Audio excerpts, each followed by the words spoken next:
વિરામ પછી આપનું સ્વાગત છે। તો ભાજપની થઈ ચૂકી છે દિલ્હી અને ભાજપના કાર્યકર્તામાં ચોક્કસપણે ઉત્સાહનો માહોલ છે।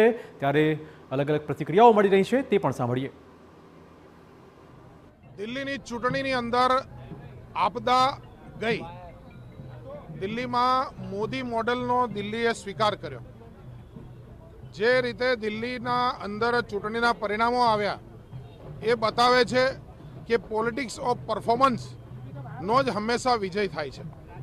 નરેન્દ્ર મોદીજીએ જે રીતે દેશની અંદર એક વિશ્વાસનો માહોલ ઊભો કર્યો।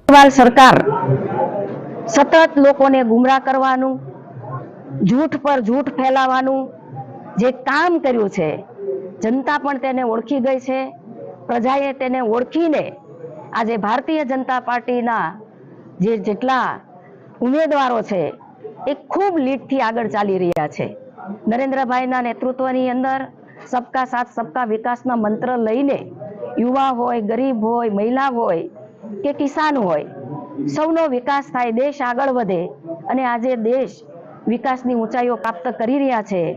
ત્યારે દિલ્હીની અંદર પણ નરેન્દ્રભાઈના નેતૃત્વની અંદર અમારા સંગઠનની મહેનતથી અને ભારતીય જનતા પાર્ટીનો એક એક કાર્યકર્તા જે મહેનતને પરિશ્રમ કર્યું છે એનું આજે અમને પરિણામ દિલ્હીમાં પણ ખૂબ સારું મળી રહ્યું છે। નિશાંતભાઈ, પરિણામો દિલ્હીના આવ્યા છે, પણ આખા દેશમાં ભાજપમાં એક નવો જુસ્સો ઉમેરાયો છે।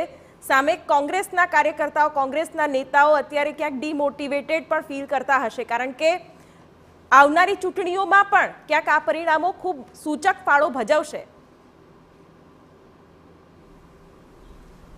શિવાની, મારા ફેસ ઉપરથી તમને બિલકુલ પણ એવું લાગતું નહીં હોય કે હું ડિમોટિવેટેડ છું અથવા મારી પાર્ટીના એક પણ કાર્યકર્તા ડિમોટિવેટ છે। મારા પાર્ટીના કાર્યકર્તાઓમાં ખૂબ જ સારો ખુશીનો માહોલ છે કે અમે દિલ્હીમાં અમે ખૂબ જ સારી છબીથી મુદ્દાની રાજકારણ લઈને દિલ્હીની જનતાના વિષયો લઈને લડ્યા। રાહુલજી લડ્યા, પ્રિયંકાજી લડ્યા, ખડગે સાહેબ લડ્યા, આખું કોંગ્રેસ લડ્યું, મજબૂતાઈથી કેમ્પેનિંગ કર્યું, સોશિયલ મીડિયાથી લઈને સડક સુધી અમે ખૂબ જ હાડમારી ભર્યું કેમ્પેનિંગ કર્યું। અમારા કાર્યકર્તાઓમાં ખુશી છે। આવનારા 5 વર્ષ માટેનું અમારે હવે પ્લાનિંગ કરવાનું છે। આ દિલ્હી આ જ એક દિલ્હી છે કે જ્યાં 26 વર્ષથી ભારતીય જનતા પાર્ટીએ પોતાનું શાસન નથી જોયેલું। તમને ખ્યાલ હશે કે જ્યારે નિર્ભયા કાંડ થયો ત્યારે કોંગ્રેસને કઈ રીતે શીલા દીક્ષિતજીને કઈ રીતે બદનામ કરવામાં આવ્યા, કઈ રીતે અમારી સરકારને એક પ્રોપોગેન્ડાના માધ્યમ દ્વારા છીનવી લેવામાં આવી। આજે દિલ્હીની પોલીસ એ ચાણક્યના હાથમાં છે। આજે દિલ્હીમાં NCRBના આંકડા પ્રમાણે 6 થી 7